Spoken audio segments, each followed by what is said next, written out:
What language does God speak? The question reminds me of an experience from my own life. Once, many years ago, when I was a young man, I was hiking through some state land in southern Michigan. It was a deeply forested area that I knew well, having been there many times throughout my youth and adulthood when I needed solitude.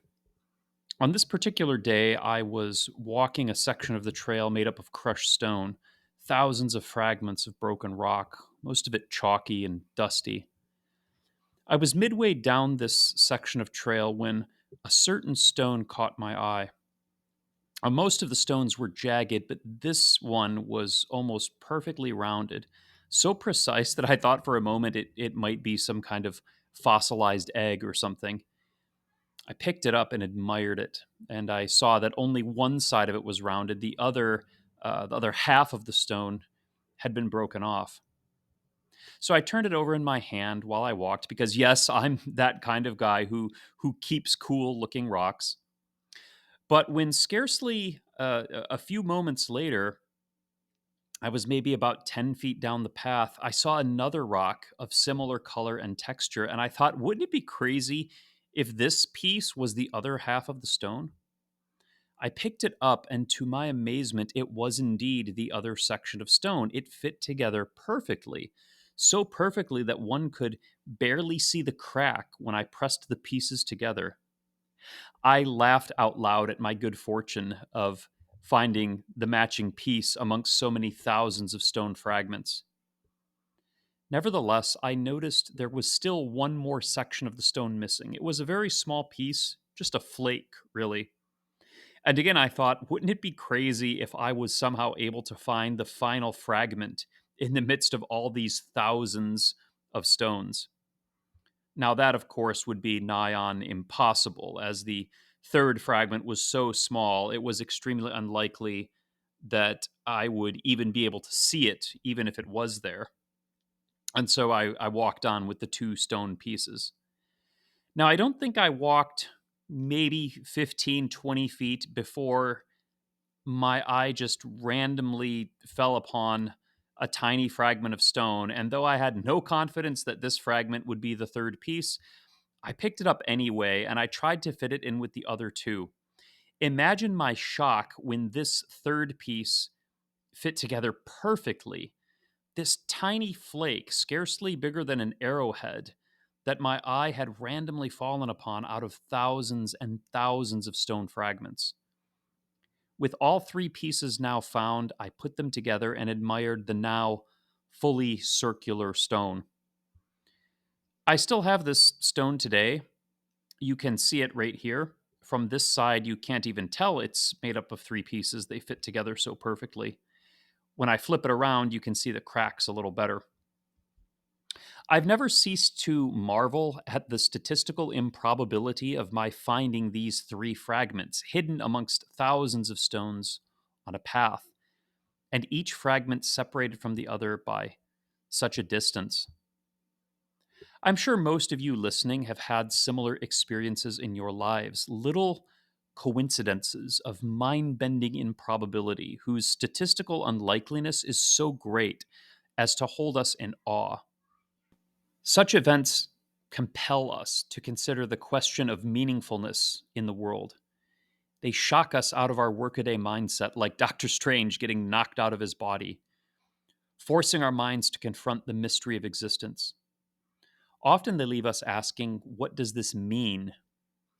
Even those who don't normally think about an intelligence behind the universe are given pause. They start to consider, even for just a moment, that there could be a teleological aspect to reality, a purposefulness in everything that is and everything that happens. When witnessing such astonishing improbability, we cannot help but feel that what has happened for us, even if we don't understand why or how. Like Moses glimpsing the form of God through the crack in the mountain, we feel that the veil has been momentarily pulled back, the curtain drawn, that we have caught a glimpse of the metaphysical substructure of creation. It's like we are in the Toy Story universe and we have walked into the room quickly enough to catch a glimpse of the toys moving and speaking before they fall lifeless again to save the appearances. We feel maybe even that God is telling us something. Now, I'm not claiming that finding this stone was some special revelation from God, but it does make one think. The finding of three stone fragments that fit perfectly together is improbable, but not as improbable as the very substance of stone existing in the universe at all. The greatest mystery, the greatest marvel, is that there is something rather than nothing. And if indeed God were trying to get our attention or speak to us through the strange coincidences in our lives, there's no reason to suppose he isn't similarly speaking through every circumstance we find ourselves in. The church's greatest thinkers have always affirmed that everything that exists communicates God to us. In the introduction to his Confessions, St. Augustine expressed this beautifully. What do I love when I love thee, O God? Not beauty of bodies, nor the fair harmony of time, nor the brightness of light so gladsome to our eyes, nor sweet melodies of varied songs, nor the fragrant smell of flowers and ointments and spices, not manna and honey, not limbs acceptable to the embracements of flesh.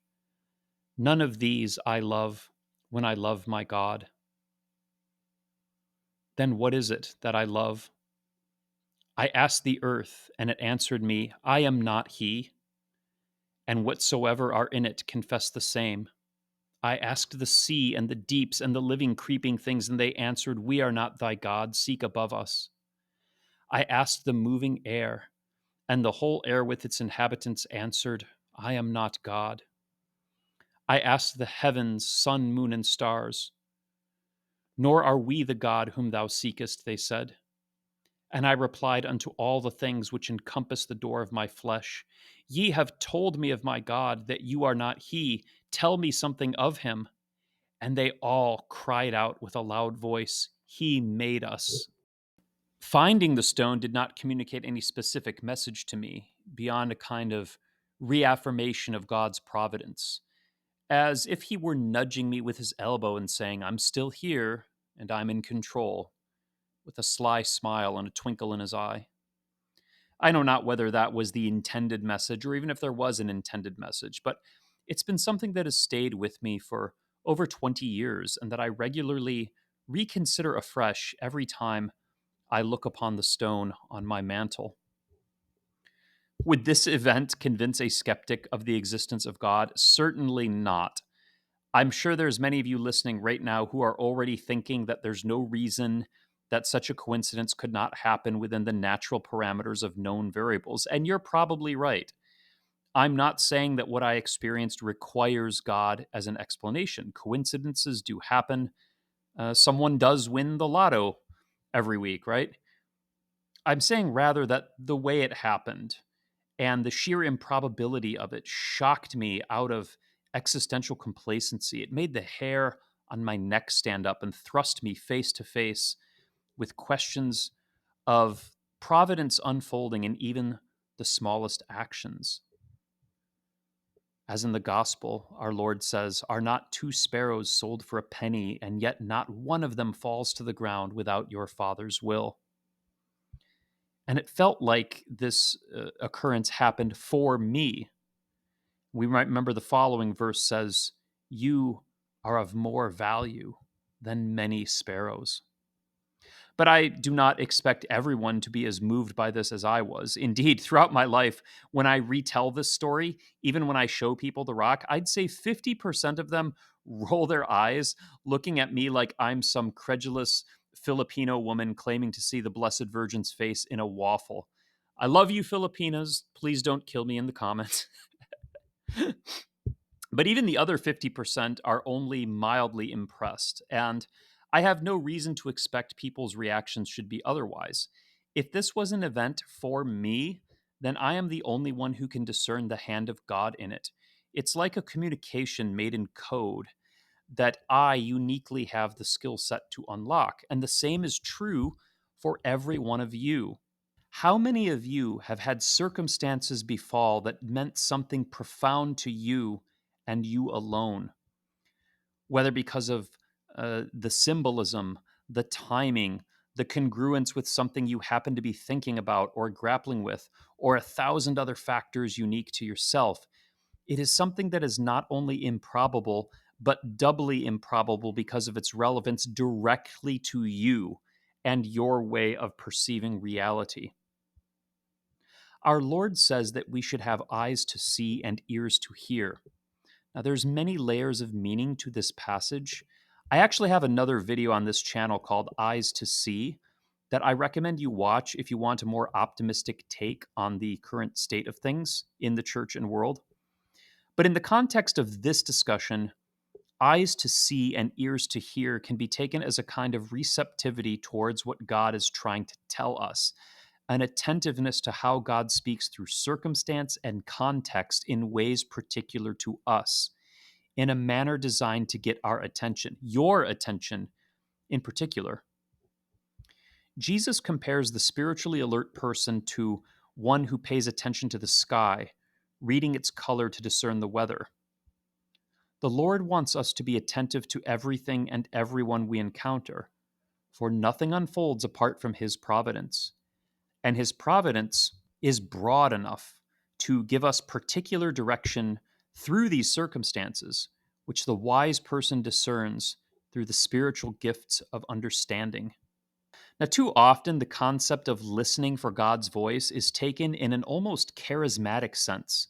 I go to turn left, and by a sudden inspiration, the Spirit tells me to go right instead. I reach my spoon for the peas, but Jesus tells me to eat the carrots, and so on.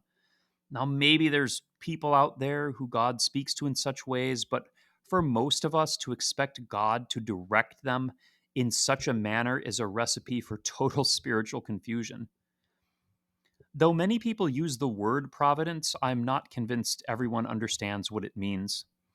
Providence is the way that God uses the secondary causes that govern the natural world to unfold his plan, right down to the dropping of a sparrow. For the vast majority of us, discerning God's direction for our lives is a matter of careful attentiveness to our individual circumstances with a prudent mind enlightened by grace. Sometimes God might set off fireworks, like he did for me when I found this stone, but most of the time we are looking not at extraordinary things, but at the ordinary, although with eyes enabled to see the extraordinary hidden within the ordinary. The kingdom of heaven is within you. The Lord said to Moses, "For this commandment which I command you this day is not too hard for you, neither is it far off. It is not in heaven that you should say, 'Who will go up for us to heaven and bring it to us, that we may hear it and do it?' Neither is it beyond the sea that you should say, 'Who will go over the sea for us and bring it to us, that we may hear it and do it?' But the word is very near to you. It is in your mouth and in your heart, so that you can do it." Like Dorothy in The Wizard of Oz, we are home as soon as we wish to be. God's voice is all around us, speaking continually. A still, small voice, constant as the pulse of life in my veins or the breath in my lungs. But what language is he speaking? My friend, he is speaking your language.